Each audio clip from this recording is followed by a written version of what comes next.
The Meditations of the Emperor Marcus Aurelius Antonius. The Fifth Book.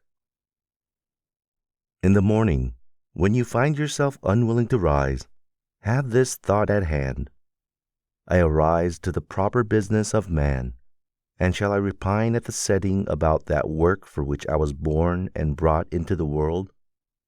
Am I equipped for nothing but to lie among the bedclothes and keep warm?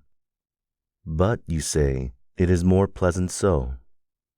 Is pleasure, then, the object of your being, and not action and the exercise of your powers? Do you not see the smallest plants, the littlest sparrows, the ants, the spiders, the bees, all doing their part and working for order in the universe as far as in them lies? And will you refuse the part in this design which is laid on man? Will you not pursue the course which accords with your own nature? You say, I must have rest. Assuredly, but nature appoints a measure for rest, just as for eating and drinking. In rest you go beyond these limits, and beyond what is enough. But in action you do not fill the measure, and remain well within your powers. You do not love yourself. If you did, you would love your nature and its purpose. Others, who love the art that they have made their own, exhaust themselves with laboring at it unwashed and unfed. But you honor your own nature less than the carver honors his carving, less than the dancer honors his dancing, the miser his gold, or the vain man his empty fame. These men, when desire takes them, count food and sleep well lost if they can better realize the object of their longings. And shall the pursuit of the common good seem less precious in your eyes and worthy of a lesser zeal?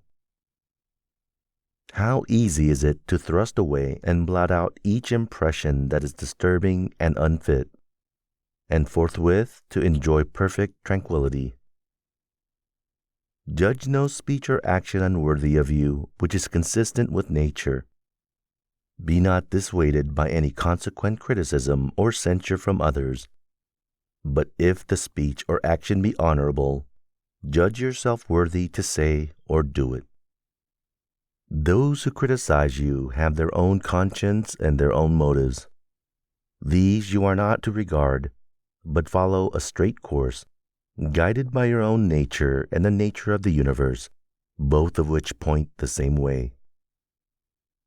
I walk the way which is nature's until at last I shall fall and be at rest, breathing out my breath into the air wherein I daily drew it, falling on that earth whence my father drew his seed, my mother her blood, and my nurse the milk which nourished me.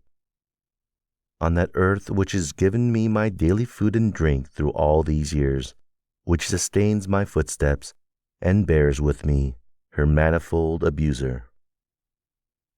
Men cannot admire you for your shrewdness. Be it so. But there is many another quality of which you cannot say, it is not in me. Display these. They are wholly in your power. Be sincere, be dignified, be painstaking. Scorn pleasure, repine not at fate, need little. Be kind and frank. Love not exaggeration and vain talk. Strive after greatness. Do you not see how many virtues you might show, of which you are not yet content to fall short, though you have not the excuse that they are absent, or that you are unfit for them? Are you driven by some want in your equipment to be querulous, to be miserly, to be a flatterer, to reproach your body with your own faults, to cringe to others, to be vainglorious, to have all this restlessness in your soul? No, by the gods, you might have escaped these vices long ago. All your fault, then, is that you are somewhat slow and dull of comprehension. This you should strive to correct by exercise, neither neglecting your dullness nor taking a mean pleasure in it. Some men, when they have done you a favor, are very ready to reckon upon the obligation they have conferred. Others, again, are not so forward in their claims, but yet in their minds consider you their debtor, and well know the value of what they have done. A third sort seem to be unconscious of their service. They are like the vine, which produces its clusters and is satisfied when it has yielded its proper fruit. The horse when he has run his course, the hound when he has followed the track, the bee when it has made its honey, and the man when he has done good to others, make no noisy boast of it, but set out to do the same once more, as the vine in its season produces its new clusters again. Should we then be amongst those who in a manner know what they do? Assuredly, but this very thing implies intelligence, for it is a property of the unselfish man to perceive that he is acting unselfishly, and surely to wish his fellow also to perceive it. True, but if you misapprehend my saying, you will enter the ranks of those of whom I spoke before. They too are led astray by specious reasonings. But if you have the will to understand what my principle truly means, fear not that in following it you will neglect the duty of unselfishness. This is a prayer of the Athenians. Rain, rain, dear Zeus, on the plains and plowlands of the Athenians. Man should either not pray at all, or pray after this frank and simple fashion. Just as one says that Aesculapius has prescribed a course of writing for someone, or the cold bath, or walking barefooted, so it may be said that the guiding mind prescribes for a man disease, or mutilation, or losses, or the like. Prescribed in the first case means that such treatment was enjoined on the patient as might coincide with the needs of his health. In the second case, it means that each man's fortune is appointed to coincide with the purposes of fate. Now, the very word coincidence implies something like that correspondence of squared stones in a wall or pyramid, which workmen speak of when they fit them together in some structure. All things are united in one bond of harmony. And just as all existing bodies go to make the visible world what it is, so destiny, as the general cause, is compounded of all particular causes. The most unphilosophical grasp my meaning, for they say fate gave this to so-and-so. This was appointed or prescribed for him. Let us then receive the decrees of fate as we receive the prescriptions of Aesculapius. He prescribes many things for us, and some of them are harsh medicines. Yet we obey him gladly in the hope of health. Conceive therefore that, for nature, the doing of her work and the fulfilling of her purposes are, as it were, her health. And welcome all that happens, even should it seem hard fortune, because it tends to the health of the universe and to the prosperity and felicity of Zeus. He would not have brought this or that on any man, did it not contribute to the good of the whole, nor does any part of nature's system bring aught to pass which suits not with her government. For two reasons, then, you should content yourself with what befalls you. The first is, that it was created and ordained for you, and was in a manner related to you from the beginning, in the weaving of all destinies from the great first causes. The second is, that even what happens severally to each man contributes to the well-being and prosperity of the mind which governs all things, and indeed even to its continued existence. For the whole is maimed if you break in the slightest degree this contentious connection, whether of part or causes. And this you are doing your best to break and destroy whenever you repine at fate. Fret not, neither despond nor be disheartened, if it be not always possible for you to act according to your principles of perfection. If you are beaten off, return again to the effort, and content yourself that your conduct is generally such as becomes a man. Love the good to which you return, and come back to philosophy, not as one who comes to a master, but as one whose eyes and aches recurs to sponge and egg, as another has recourse to plasters or a third to fomentation. And thus you will make no empty show of obeying reason, but find that it gives you rest. Remember that philosophy demands no more than what your nature requires, but you are wont to desire other things which accord not with your nature. For what, you say, can be more delightful than such things? Is not this the very snare which pleasure sets for us? Yet consider it magnanimity, frankness, simplicity, kindness, and piety be not even greater delights?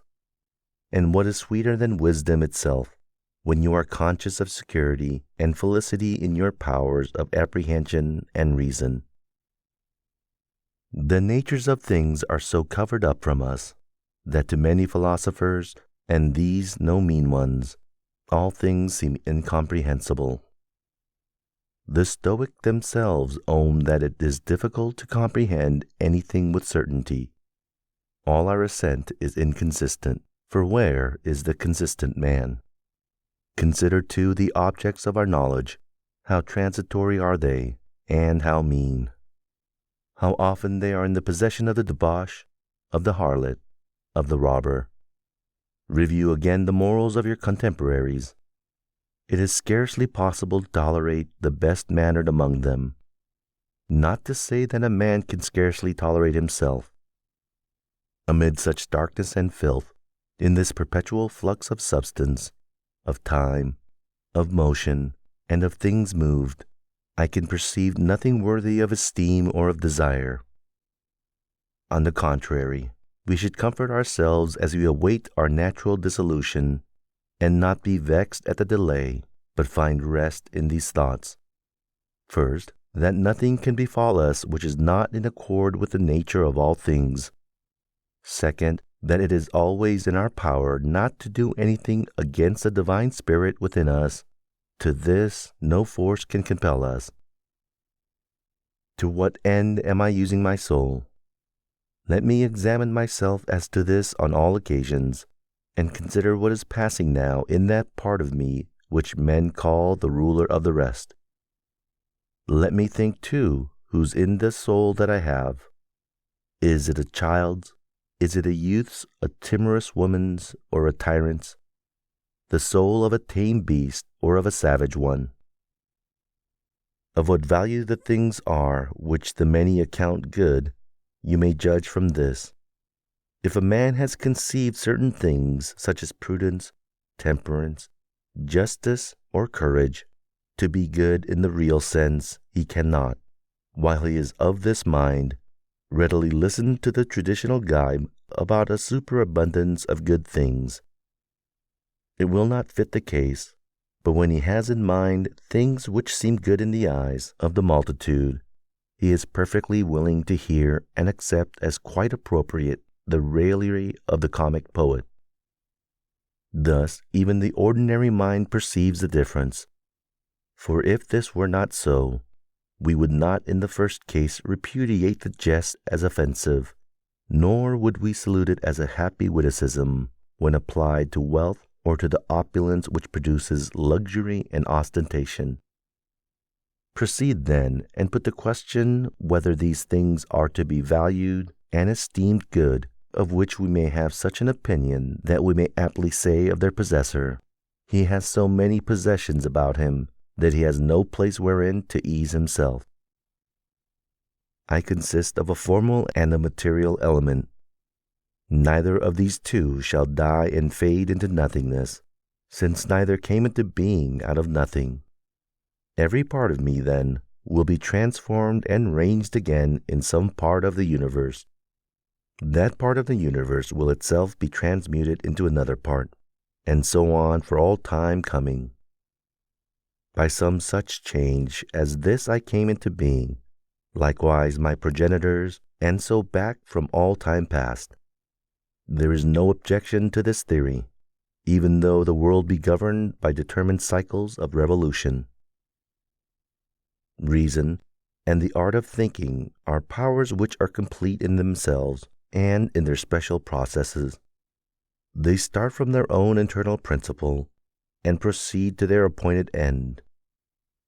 Such mental acts are called right to indicate that the course of thought is right or straight. Nothing should be said to be part of a man which is not part of his human nature. Things that are not part of his essence cannot be required of him, and have no part in the promise or the fulfillment of his nature. Therefore, in such things lies neither the end of man nor the good which crowns that end. Moreover, if anything were really part of a man, it would not be proper for him to despise it or revolt against it, nor would he be praiseworthy who made himself independent thereof. If non-essential things were indeed good, he could be no good man who stinted himself in the use of them. But as we see, the more a man goes without them, and the more he endures the want of them, the better a man he is. The character of your most frequent impressions will be the character of your mind. The soul takes color from its impressions, therefore steep in it such thoughts as these. Wherever a man can live, he can live well. A man can live in a court, therefore he can live well there. Again, everything works towards that for which it was created, and that to which anything works is its end. And in the end of everything is to be found the advantage and the good of it. Now, for reasoning beings, society is the highest good, for it has long since been proved that we were brought into the world to be social. Nay, was it not manifest that the inferior kinds were formed for the superior, and the superior for each other? Now the animate is superior to the inanimate, and beings that reason to those that only live. To pursue impossibilities is madness, and it is impossible that the wicked should not act in some such way as this. Nothing can befall any man which he is not fitted by nature to bear. The like events befall others, and either through ignorance that the event has happened, or from ostentation of magnanimity, they stand firm and unhurt by them. Strange, then, that ignorance or ostentation should have more strength than wisdom. Material things cannot touch the soul at all, nor have any access to it. Neither can they bend or move it. The soul is bent or moved by itself alone, and remodels all things that present themselves from without in accordance with whatever judgment it adopts within.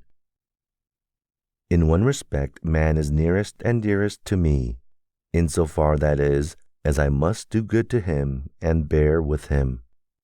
But insofar as some men obstruct me in my natural activities, man enters the class of things indifferent to me, no less than the sun, the wind, or the wild beast.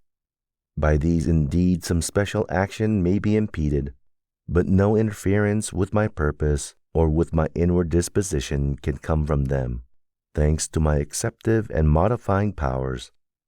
For the mind can convert and change everything that impedes its activity into matter for its action. Hindrance in its work becomes its real help, and every obstruction makes for its progress. Reverence that which is most excellent in the universe, and the most excellent is that which employs all things and rules all. Likewise, reverence that which is most excellent in yourself. It is of the same nature as the former, for it is that which employs all else that is in you, and that by which your whole life is ordered. That which harms not the city cannot harm the citizen. Apply this rule whenever you have the idea that you are hurt. If the state be not hurt by this, neither am I harmed. And if the state be hurt, we should not be wrathful of him who hurt it. Consider where lay his oversight. Consider frequently how swift things that exist or are coming into existence are swept by and carried away. Their substance is as a river perpetually flowing. Their actions are in continual change, and their causes subject to 10,000 alterations. Scarcely anything is stable, and the vast eternities of past and future, in which all things are swallowed up, are closed upon us on both hands. Is he not then a fool who is puffed up with the success in the things of this world, or is distracted or worried, as if he were in a time of trouble likely to endure for long? Keep in mind the universe of being in which your part is exceedingly small, the universe of time of which a brief and fleeting moment is assigned to you, the destiny of things, and how infinitesimally small your share therein. Does another wrong me? Let him look to that. His character and his actions are his own. So much is in my present possession as is dispensed to me by the nature of things, and I act as my own nature now bids me. Let the leading and ruling part of your soul stand unmoved by the stirrings of the flesh, whether gentle or rude. Let it not commingle with them, but keep itself apart, and confine these passions to their proper bodily parts. And if they rise into the soul by any sympathy with the body to which it is united, then we must not attempt to resist the sensation, seeing that it is of our nature. But let not the soul, for its part, add thereto the conception that the sensation is good or bad. Live with the gods, and he lives with the gods who continually displays to them his soul, living in satisfaction with its lot, and doing the will of the inward spirit, a portion of his own divinity, which Zeus has given to every man for a ruler and a guide. This is the intelligence, the reason that abides in us all. Are you angry with one whose armpits smell or whose breath is foul? What is the use? His mouth or his armpits are so, and the consequence must follow. But you say, man is a reasonable being, and could by attention discern in what he offends. Very well, you too have reason. Use your reason to move his. Instruct, admonish him. If he listens, you will cure him, and there will be no reason for anger. You are neither actor nor harlot. As you intend to live at your going, so you can live here. But if men do not permit you, then depart from life, yet so as if no misfortune had befallen you. If my house be smoky, I go out, and where is the great matter? So long as no such trouble drives me out, I will remain at my will, and no one will prevent me from acting as I will. And my will is the will of a reasonable and social being. The intelligence of the universe is social. It has therefore made the inferior orders for the sake of the superior, and has suited the superior beings for one another. You see how it hath subordinated and co-ordained and distributed to each according to its merit, and engaged the nobler beings to a mutual agreement and unanimity.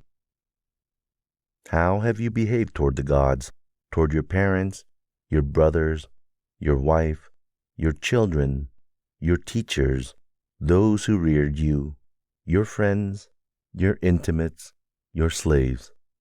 Can it be said that you have ever acted towards all of them in the spirit of the line, he wrought no harshness, spoke no unkind word? Recollect all you have passed through, all that you have had strength to bear. Your life is now a tale that is told, and your service is all discharged. Recall the fair sights you have seen, the pleasures and the pains you have despised, and so-called glory that you have foregone, the unkindly men to whom you have shown kindness. How is it that unskilled and ignorant souls disturb the skillful and intelligent? What, I ask, is the skillful and intelligent soul? It is that which knows the beginning and the end, and the reason which pervades all being, and by determined cycles rules the universe for all time. In a little space you will be only ashes and dry bones and a name, perhaps not even that.